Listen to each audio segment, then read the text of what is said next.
old feathers, the only penguin feathers ever discovered in the fossil record. At the left, you can see a fossil body feather, and at center is an emperor penguin feather, an emperor penguin body feather. And you can see the great resemblance. They're the same scale, and you can see how we get this darker coloration towards the tip. You can see exactly the same thing in the fossil. Incredible level of detail. Even the individual little barbs are preserved. And these here are penguin flight feathers. And so these are the primary feathers. In normal birds, these are the feathers that make up the airfoil of the wing and let the bird support itself when it's flying. And in penguins, of course, they're incredibly reduced. They're only about an inch long or so. You can see them on our penguin outside. They're small, scale-like. They overlap one another. They're absolutely no good for flying, but they're perfect for underwater propulsion because they're very stiff and they help reduce drag. So we saw these in this fossil penguin, and then some of our colleagues decided they should look much more closely. And there's actually subcellular structures fossilized here. So these are SEM photos, and that scale bar is 1 nanometer. And what we see here are modern penguin melanosomes. So these are structures inside the feathers, and here are the same structures in this fossil. And what are melanosomes? Well, these are organelles. They're parts of cells, and they impart color to biological structures. So we have melanosomes in our hair. Our cats and dogs have them in their fur, not our fur. And birds have them in their feathers. And different types of melanosomes produce different colors. And this is one of the many ways that organisms can produce color. There are other ways as well. But what's great about melanosomes is they are tough. They can last for millions of years. They're incredibly resistant to degradation, and they've been discovered in such strange things as fish eyes, lizard scales, and even in one case, ink from a fossil squid. So the squid had its ink sac intact, and there were melanosomes in there. And different types of melanosomes produce different colors, and so if we can measure the aspect ratio of these under a microscope, we can reconstruct the color that structure was in life. So here's an example from a zebra finch. If we look at the grayish parts of this feather, they have what we call eumelanosomes. And these look like tiny little hot dogs. So here's one of them here and one over here. They're very oblong little structures. If we look at one of the reddish-brown parts, there's a different type of melanosome. This is called a phaeomelanosome. And these are more spheroid. To me, they look like microscopic M&Ms, so tiny little spheroidal things. And we decided to look at the melanosomes in the fossil penguin, expecting it to have a black and white kind of tuxedo pattern, but it was actually gray. And so most of the feathers were gray in terms of their melanosome structure. And on the underside of the animal, on the underside of the flippers, there was this reddish brown color, which led to this wonderful reconstruction of a kind of terrifying penguin. You can see here a student made this for us, Katie Brown. She's Julia Clark's student at the University of Texas, Austin. And she was the leader of this study. And what we have here are little penguins in the background, but I always mistake them for people. So it looks like a kind of Jaws poster here. And we got a second. So this happened the same year. Both of these things happened in December. We found out that Inkayaku got added to a stamp. So this is a 10 Sole stamp in Peru, and you can send a pretty decent sized package using one of these. And so we keep getting surprised how our penguin discoveries become kind of official parts of the governments of the countries that they're found in. So a great collectible item there. So the last part of this little fossil presentation is touching on Africa. And so Africa is kind of one of the last places we really think of penguins existing in. But indeed, they're there, and they're doing quite well. And they live in these really great environments. I kind of wish I was a penguin right now. Let's look at these guys having a great time on Boulders Beach in Cape Town, where it's probably about 90 degrees right now. These penguins are not going to see a single snowflake in their entire lifespans, and they're just fine with that. They're well adapted to living in these much more temperate to subtropical environments, and they're not very afraid of people in this case. And actually, when we parked here to study the penguins, when we were leaving, there's a sign that says, "Please check under car for penguins." And if there's ever a sign you want to take seriously, you're going to have a terrible day if you don't follow that sign's directions. They'll wander right under and kind of sit behind your tire looking for shade. Please check your cars for penguins tonight before you leave. Beg you. So right nearby that modern penguin colony, there's actually evidence of fossil penguin colonies. This is at the Langbonveg Quarry. It's one of the most famous fossil sites in the world. Originally, this was a commercial phosphate mine. So it was not intended as a fossil site, but as they were excavating, they hit this incredibly fossil-rich layer, and we have literally hundreds of thousands of fossils that have come out of this mine. It's one of the most concentrated fossil sites in the world, certainly the most concentrated in the continent of Africa. It still works to this very day, and you can see the grid outline here, and there's all types of remarkable animals. And the reason this is such a great environment is because it's an estuary. So it's a place where a river meets the ocean, and we're getting a mix of marine and terrestrial animals. And so we have bones of things like giraffes and rhinos and things that are dying and washing out to sea. And then we also have animals that are living in the estuary environment, like sharks and dolphins and penguins, of course. And their bones are all mixed together in this delightful jigsaw puzzle.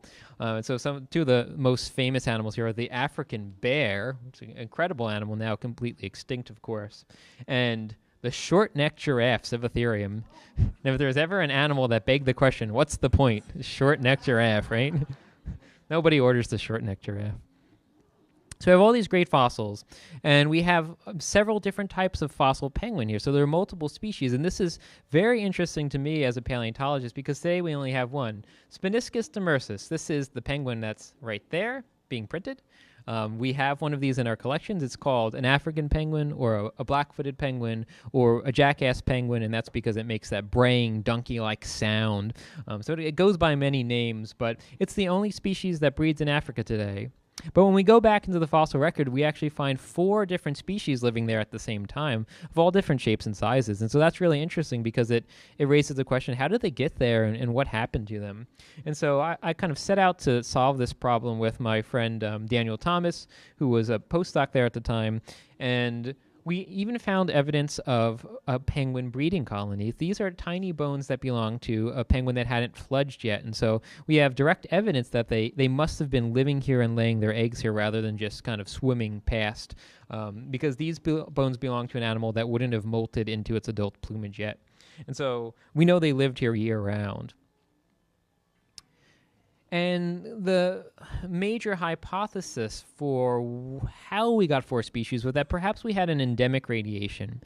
And I think the most famous example of endemic radiation in birds, and perhaps in any group of animals, is that of Darwin's finches on the Galapagos Islands. And so in this case, we have 4 species of finch shown here. There's actually many more on the Galapagos. And all of these finches evolved from the same ancestor. We had a group of finches that got there from mainland South America, and entering this environment where there is really no competition for them, they radiated into many different ecotypes. And so we have one that has a narrow beak for catching insects. We have some with thick bills that crush open hard seeds. We even have one of these animals that will use a cactus needle to probe inside plants. So it kind of uses tools. So they've adapted to all these different environments, and the idea was perhaps the penguins have done this. And we wanted to test this, and the way we do this is we try to reconstruct their evolutionary tree. So if this hypothesis is true, all of the fossil penguins shown here should be on the same branch as the modern black-footed penguin. And we can reconstruct these trees by using a combination of 2 lines of evidence. We can use DNA from the modern penguins, and we can also use skeletal features from the fossil penguins. And together, those 2 sources of information can let us make a tree like this. And so Daniel and I were looking at this hypothesis, but also an alternative. An alternative is, what if each of these 4 species got there separately? Well, this is something we see in places like Hawaii. Hawaii is home to some amazing birds who made it out to a really remote part of the world. So today we have the nene, this beautiful goose shown on the right. It's also known as the Hawaiian goose, and it's adapted to living on these very kind of steep volcanic slopes and environments like that. It's actually descended from plain old Canada geese that got way off course and ended up in Hawaii hundreds of thousands of years ago. And so it's adapted to have a completely different plumage and live in a different environment, but its ancestors are just plain Canadian geese. And in the fossil record, we see some even more unusual things. And this is a great tragedy, a bird that was wiped out by Polynesian settlers. This is Taubonus. And so many of you have probably seen the Ruddy Duck shown at left. It's a very handsome blue-billed duck that occurs in areas like New York and Connecticut, especially in the winter. And actually, this duck is dangerous to other ducks. There's ducks that are actually endangered in Europe. And the reason is a little bit silly. It's because this duck is so attractive to female ducks that many species, the females would rather breed with their male ruddy duck than their own species males. And so it's too handsome for its own good and the good of others. At some point in the past, ruddy ducks got to Hawaii as well, and they evolved into this strange flightless form. At right, we have this mole duck, is what we call it. It was discovered in a lava tube. So in an empty lava tube, the bones of this animal accumulated, and it appears to have been flightless. It had an almost completely reduced eye. It may have been partially blind. And it had a gigantic olfactory bulb, the part of the brain that detects scent. So this is probably a leaflet or foraging flightless blind duck that just rooted around for grubs. And of course, if you're a flightless bird, you're very vulnerable to people and rats and pigs and cats. And so these animals quickly went extinct when humans arrived. One last example is the noble moanalu. And this is an incredible giant animal. It's about the size of a swan, and it has these little serrations on its bill that it used to chew plants. So it's kind of like a miniature bird cow that would graze. It was long a mysterious animal, but they actually found part of the syrinx, the voice box of this animal, preserved, and it matches exactly that of the mallard duck. And so we have yet another bizarre animal that actually evolved from a pretty commonplace ancestor. And so this is the case where we have 3 unique species, but each arrived separately. And if that's the case, the tree should look differently. So here's the tree that we'd expect if the penguins arrived once and radiated in place. And here's what they might look like if they arrived separately. And Daniel and I did an analysis, and this is actually what we found. And so we have very solid evidence that each of these fossil penguin species evolved separately and that they all died out. None of them are ancestral to the modern species. And so the penguin that lives there today may not have even met any of these fossils. It may have arrived in a barren Africa because we don't know when they went extinct because there's a big gap in the fossil record. It ends about 5 million years ago and picks up again about 100,000 years ago. And we don't know what happened in between. So, of course, we're always itching to go back and look in those environments and try to piece together the rest of the timeline. And we suspect we know how they got there. And they probably had a free ride. So scientists call this the South Atlantic Gyre. It's a big counterclockwise ocean current system that flows off the Atlantic coast of South America and heads towards Africa. I call it the penguin conveyor belt. It delivers penguins. So we have penguins living all along the coast here. And if one of them gets swept out to sea, it can get a free ride. And what's great about getting swept out to sea as a penguin is you can't drown because you're a penguin. And so if you make it here, you can set up a shop. And each of these is a little breeding colony today, and the stars are where we find the fossils. And so we suspect this is how they got there. And indeed, the modern penguin, the modern black-footed penguin, its closest living relative is the Magellanic penguin, which is right here. So it definitely bears up to the DNA evidence. So what's next? I just wanted to make one important point. We're going to have a demonstration from MakerBot about this amazing technology and how we can use it to print a penguin. And I'd like to say I print penguins all the time in my research. And so I actually have a fossil here that was sent to me digitally from New Zealand. And we can print this out. And I can literally study this on my desk while talking to someone on Skype, literally on the other side of the world. And one of the things we really like to do with this technology is print out some penguin brains. And so this is my student, Edwin, who can see is much more suave than me, pointing to the CT scan machine in the vet school. And he is sending that through. We have a little tray with bird skulls on it, and we're going to scan them.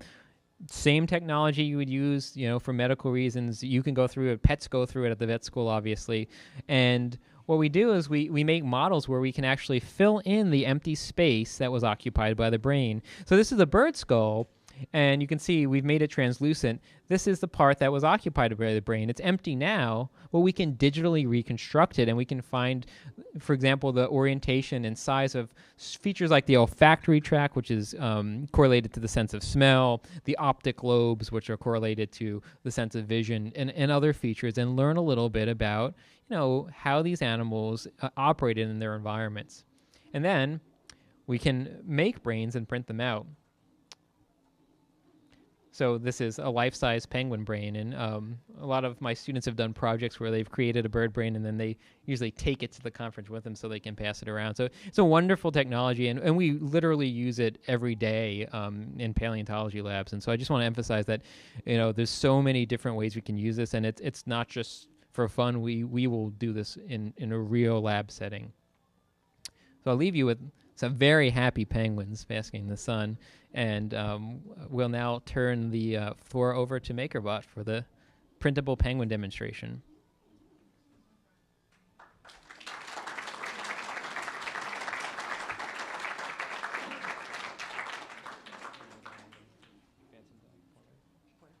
Okay. Oh, let me load it up first. Sure.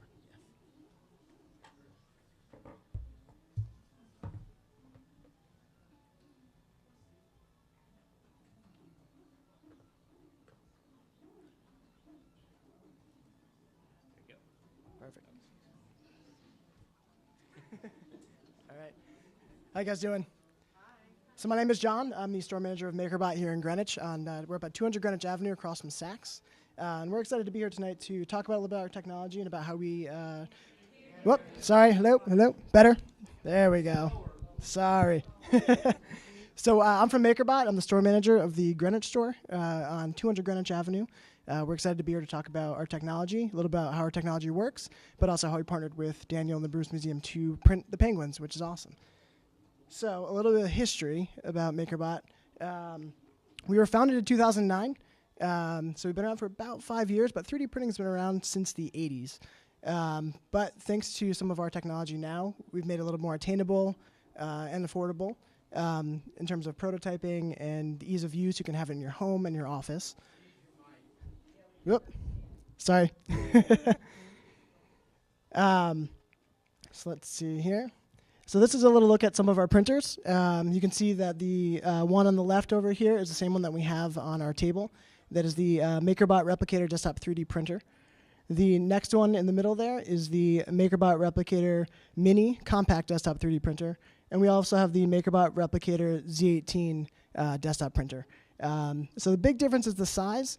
We did use all three sizes to print the penguins. You can see right now that the penguin is printing, getting close to about halfway. We started him just before the presentation. And then, so what's exciting about 3D printing is just the sheer amount of things that you can do with it. So you can accelerate the innovation process by enabling rapid prototyping. You can design and innovate in your home and in your workplace.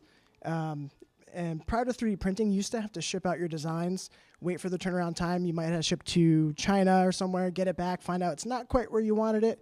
So you had to revisit and revise your design. Now you can actually iterate multiple times a day to get to that final piece that you want. And even better, you can make things that educate and change lives. So a couple examples we have that on the tables, but also on our screen is we have a model ship, the Drakkar. We also have Robohand here, which is a prosthetic hand designed for children who don't have fingers on their hand. So it'll actually attach to a brace, and when you bend their wrist, the fingers on the prosthetic hand will close. And there's been hundreds of those printed out. It started in South Africa as a great project between a man who had lost a couple of fingers and was trying to find a solution for himself, and also a man in Seattle who was a prop maker who made metal hands for plays. And they sent files back and forth online, prototyping the project, and eventually used a MakerBot printer to prototype and come up with the final design. And they've had multiple iterations and some that were full arms now.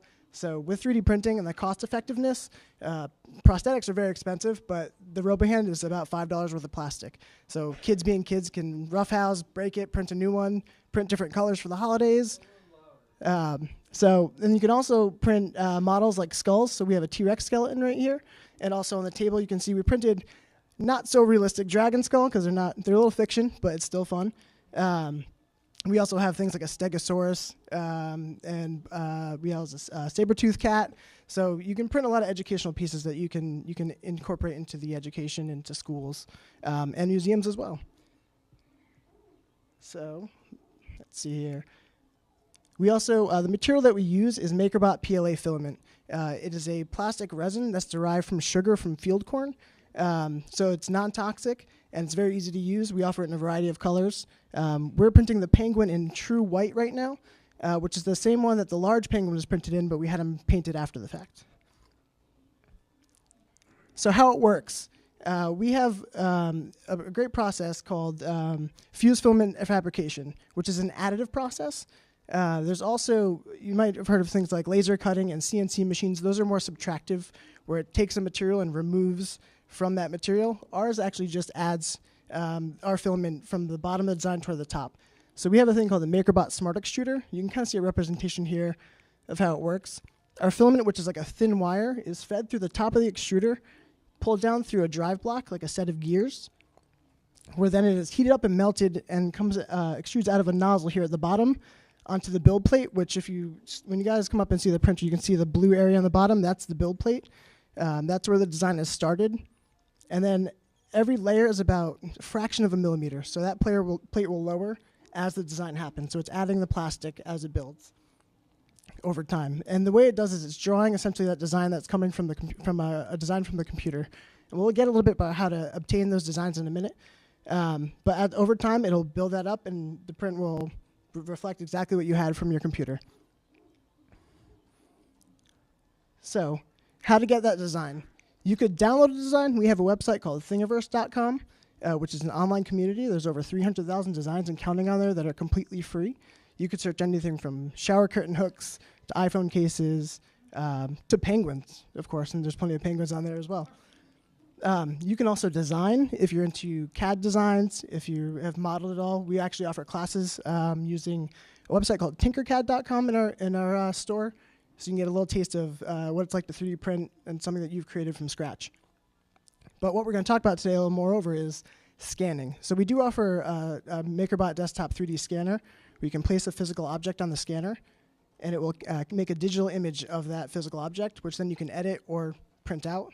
But we also have a 3D photo booth. So you can see here Dan in the photo booth of the penguin that you may have seen in the entryway. What the photo booth is, it's more of a complex scanner that we've designed for our stores. We have 3 stores in total, and the photo booth is in all 3. So if you ever come by the store in Greenwich, go to Newbury Street in Boston or Mulberry Street in Manhattan, you can jump into the printer. And I don't know if everybody ever grabbed them, but we do have 3D scan cards. So if you come by the store, you can actually get a scan for yourself. But the way that it works is you can see there's an arm right here. In this red area, there's a couple different cameras that will actually capture data. That arm will spin around while you sit in the chair, and it'll capture a 3D model of your bust. It'll combine all the data that it gathers. So in the result of the penguin, you'll see, is this here. So after we scanned him, we were able to put him into our software, which is called MakerBot Desktop, which is essentially where you can set up your design to print. It translates that design so the printer knows what to do with it. Almost like if you're printing a document and you can choose landscape or how many pages or copies you want. Similar to that, except for 3D printing. So you can change a bunch of settings. You can scale your object. You can rotate it. So this is what the penguin looks like before we printed him out. And these are all the printers that we used. We used the large one here for the large penguin you can see on the table. And then we're using the MakerBot replicator printer right here for the small one over here. And here he is before getting fitted for his tux. And after his tux, he's looking very sharp. And then here he is revisiting where he was created. So you can get an idea of the size of that printer because you can see that we have the penguin over here on the table. And then here he is next to the version that we scanned.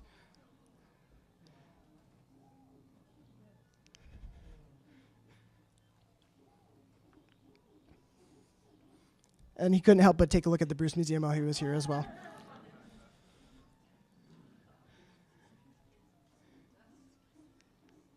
Yep. So I'd like to actually introduce Lisa Grant, who is our community relationship manager.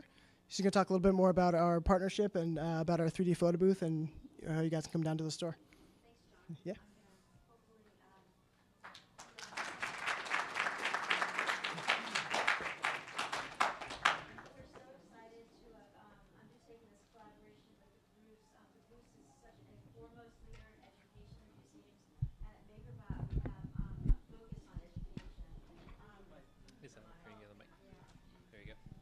Yeah. Again, we're excited to have collaborated with the Bruce on this project. Okay, thank you. Because of the Bruce's emphasis on education, and at MakerBot, we're very focused on education as well. We're in over 5,000 schools in the country, and we're really pleased to be doing that because not only are our printers a tool for paleontologists, anthropologists, and business makers, they're a crucial tool for children now, especially with the emphasis on STEM education. So by having the printers in schools, we're really giving children a leg up on jobs in technology and jobs in anthropology. And so it's been an important learning tool, and we're really thrilled to have been part of that process. So we've given everybody scanning cards tonight to thank you for coming, and we hope that you'll take advantage of it and come to the store and get a 3D print scan. And for those of you who are not members of the Bruce but choose to become members of the museum between this evening and Sunday, we'd like to take that print for you as a thank you and translate it into a bust, a takeaway. So we hope that in a small way that encourages you to consider becoming a member of the museum because the museum is such a vital part of our community and in Fairfield County. And I also encourage you to please visit the gift shop. We've been proud to collaborate with them as well on creating penguins slightly bigger than the ones that you see printed here, but they are paintable penguins. So it's kind of a unique teaching gift. So we hope that you'll check out the gift shop before you leave and maybe bring one home. So thank you.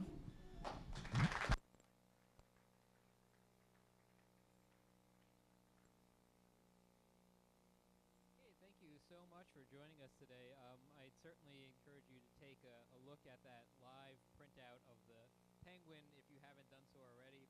And of course, we have plenty of cuddlier penguins available as well. So thank you so much for joining us, and we hope we'll see some of you on Sunday, February 1st at the Seaside Center, or right back here on February 10th for Green Drinks Greenwich. So thanks and have a wonderful evening.